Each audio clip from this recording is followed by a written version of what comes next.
I want you to imagine something with me. Imagine this fragile china plate represents the civil liberties of the people of Iceland.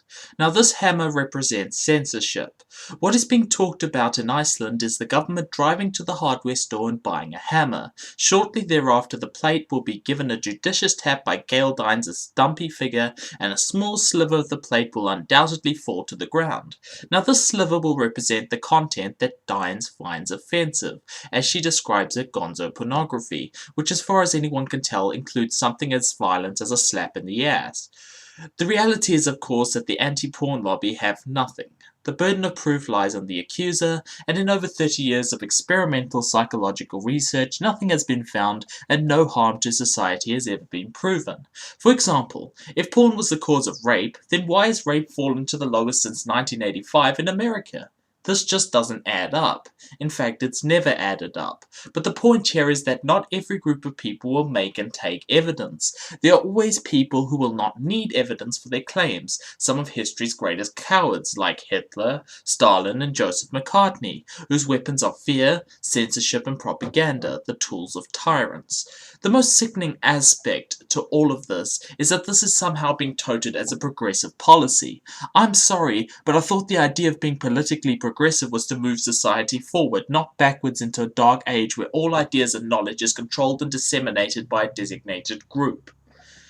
But in all their planning, in all their scheming for great justice, they failed to calculate one thing. Once the party is over, the hammer and the plate are still in the room. How long till Muslim or Christian groups demand that Iceland move to censor anything that mocks or criticizes their religions as a matter of religious freedom?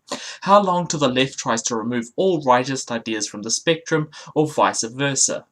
It's all up for grabs now. As much as I hate to use this example, but in the years before World War II, the Nazis were not idle. They spent years priming Germany's laws for what they had planned, setting out a legal framework for absolute authoritarian fascist control.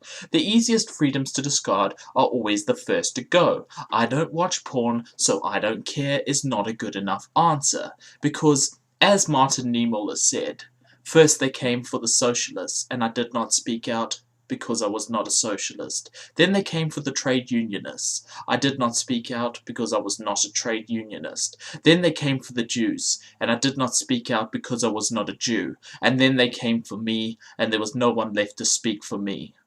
So I hope I have made my point abundantly clear here. Thanks to all of you who chose to subscribe to me, and as always, Good night, and good luck.